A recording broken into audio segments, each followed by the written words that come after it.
आज से 150 साल पहले महान बांग्ला साहित्यकार और राष्ट्रप्रेमी बंकिम चंद्र चटर्जी द्वारा लिखा गया वंदे मातरम गीत आजादी के संघर्ष के दिनों में न केवल भारत के स्वतंत्रता संग्राम का प्रतीक बन गया, बल्कि करोड़ों देशवासियों में देशभक्ति के प्राण भी फूंके।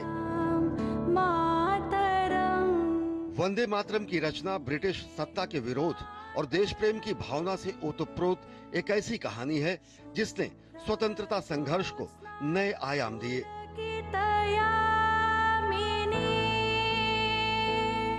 इस गीत की रचना की पृष्ठभूमि 1870 के दशक में बंगाल के भीषण अकाल, अंग्रेजी कुशासन और जमींदारों के शोषण से मर रही जनता को जागृत करने के लिए उठे सन्यासी विद्रोह पर आधारित था।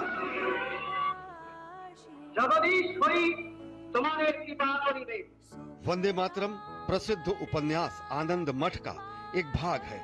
दरअसल गुलामी के दिनों में ब्रिटिश सरकार ने एक तुगलकी फरमान जारी करते हुए कहा कि भारत में गॉड सेव द क्वीन नामक विदेशी गीत गाया जाएगा। राष्ट्रवादियों ने ब्रिटिश सरकार द्वारा थोपे जाने वाले इस औपनिवेशिक गीत को अपनाने से साफ इनकार कर दिया। गुलामी के प्रतीक ब्रिटिश सरकार के इस फैसले के विरोध में बंकिम चंद्र चटर्जी ने 7 नवंबर 1875 को अक्षय नवमी के दिन देशभक्ति गीत वंदे मातरम की रचना की।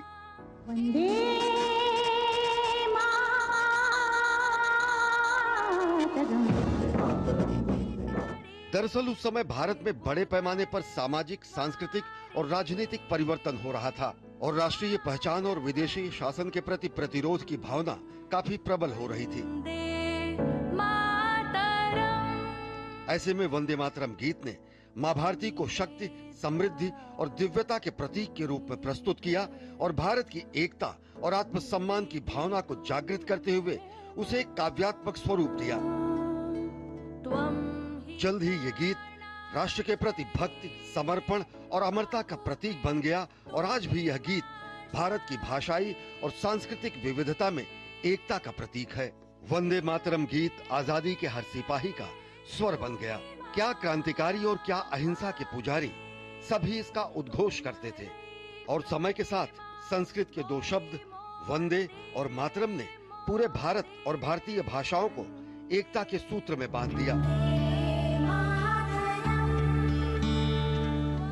स्वतंत्रता संग्राम के दिनों में विष्णु दिगंबर पुलस्कर वंदे मातरम को हर कांग्रेस अधिवेशन में गाते थे।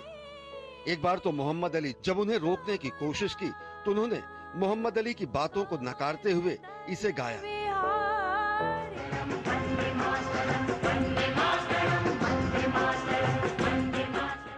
और जब देश आजाद हुआ तो 15 अगस्त 1947 को ओंकारनाथ ठाकुर ने वंदे मातरम गीत गाकर आजादी का स्वागत किया।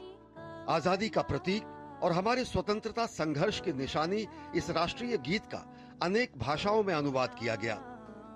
प्रख्यात लेखक, कवि और स्वतंत्रता सेनानी सुब्रमण्यम भारती ने इसका तमिल में अनुवाद किया। स्वर कोकिला लता मंगेशकर ने कन्नड़ भाषा में वंदे मातरम की शानदार प्रस्तुति दी है। स्वतंत्रता की 50वीं वर्षगांठ के अवसर पर स्वस्थ न होने के बावजूद पंडित भीमसेन जोशी ने संसद भवन के सेंट्रल हॉल में खड़े होकर वंदे मातरम गीत गाया।